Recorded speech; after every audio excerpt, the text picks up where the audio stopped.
Nag-ala Spider-Man sa windshield ng umaandar na truck ang isang nanitang Parañaque traffic enforcer.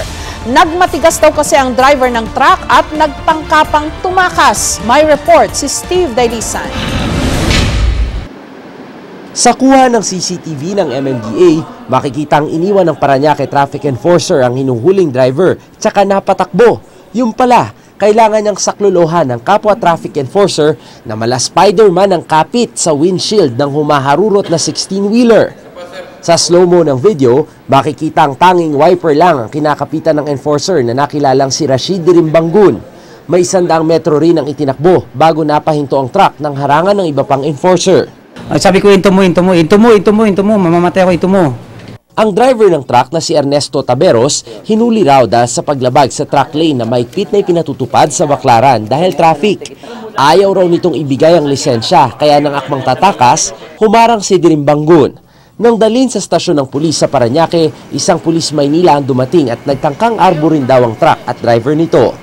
May dumating na pulis Maynila, gusto niyang arborin, kinausap ako, sir, baka po pwede natin na-regluin to, sa amo ko to.